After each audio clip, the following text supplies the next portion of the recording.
Meet Sarah. 3 years ago, she was buried under $62,000 in debt. Credit cards, student loans, a car payment she could barely afford. Every month felt like drowning. But then she discovered something simple, something she could do every single week that completely transformed her financial life. And today, I'm going to share her real story with you, because what she did isn't complicated, and it might just change everything for you too. If you're interested in real debt payoff stories and practical money strategies, subscribe to the channel so you don't miss what's coming next. Sarah's debt didn't happen overnight. It built up slowly, the way debt usually does. A medical emergency here, a job loss there, some poor decisions sprinkled in between. By the time she really looked at the numbers, she was shocked. $62,000. That wasn't just a number on a spreadsheet anymore. It represented years of her life, her freedom, her future. She felt trapped, like she was running on a hamster wheel that never stopped spinning. But Sarah had a breakthrough moment. Instead of looking at the total debt, which felt paralyzing, she started asking herself one simple question every single week. What can I do differently right now? What habits can I change just for the next 7 days? This shift in thinking was everything. She wasn't trying to solve the whole problem at once. She was just trying to win 1 week at a time. The first thing Sarah did was track every single expense for 1 week. And I mean everything. Her morning coffee, her lunch, the streaming services she wasn't even using anymore, the subscription boxes that piled up in her closet. Just 1 week of complete honesty. What she discovered was shocking. She was spending nearly $400 a month on things that didn't matter to her at all. $400. That's almost $5,000 a year just vanishing into thin air. So here's what Sarah decided. Every single week, she would commit to one small action. Week 1 was canceling subscriptions and cutting the obvious waste. That freed up $400. Week 2, she looked at her grocery spending and meal planned instead of buying convenience food. Another $150 back. Week 3, she negotiated her phone bill and insurance. $180 saved. These weren't drastic changes. They were small, sustainable actions. The real magic happened when Sarah started tracking these weekly wins. She created a simple spreadsheet where she logged every action she took and how much money it freed up. When she saw that spreadsheet growing, it lit something up inside her. She wasn't just cutting expenses, she was building momentum. The spreadsheet became her proof that she could do this. Like this video if you're starting to feel that momentum too. But Sarah knew that just cutting expenses wasn't enough. She needed to increase her income too. So in week 4, she decided to pick up freelance work.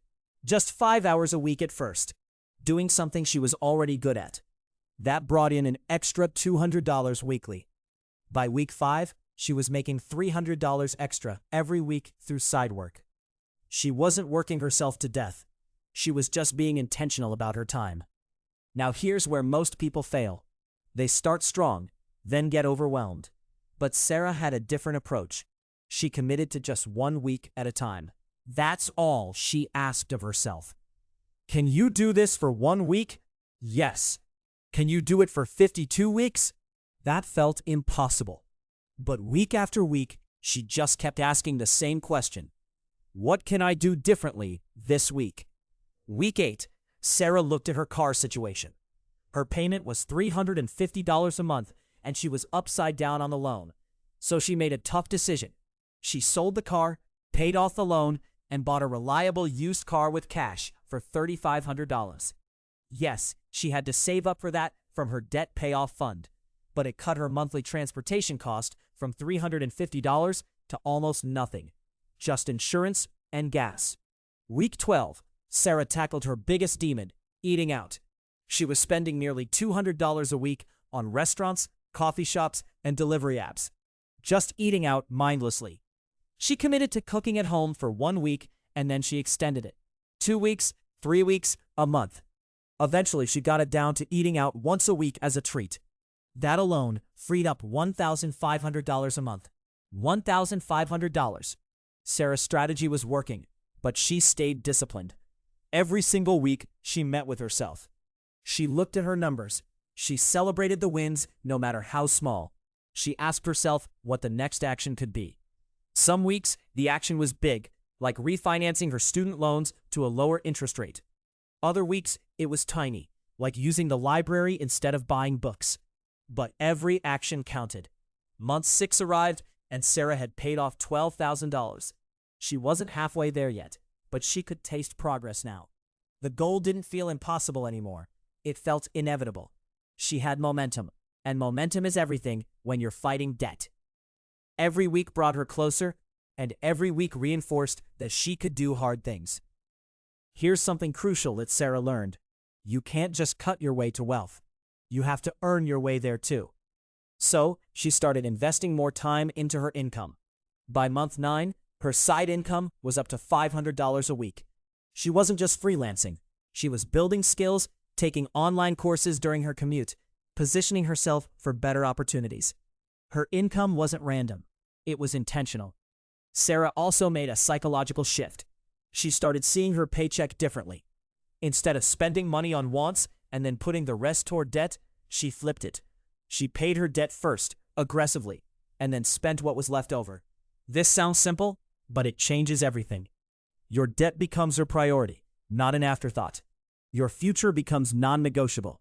But Sarah wasn't perfect. There were weeks where she slipped up. She bought something she didn't plan for. She lost her discipline on food. She felt exhausted and didn't want to keep going. And here's the beautiful part. She didn't quit. She just asked herself, okay, what can I do differently next week? Failure wasn't permanent. It was just feedback.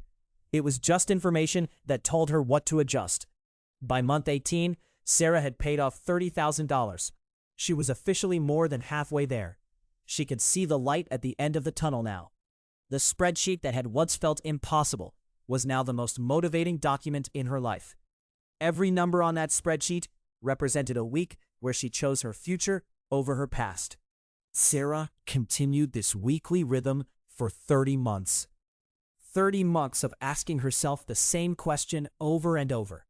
What can I do differently this week? Some weeks the answer was about money. Some weeks it was about behavior. Some weeks it was about mindset. She read books on personal finance. She listened to podcasts. She found accountability partners who were on similar journeys. The debt didn't disappear overnight, but it disappeared. Month after month, year after year, Sarah chipped away at that $62,000. She celebrated every milestone. $10,000 paid off. $25,000 paid off.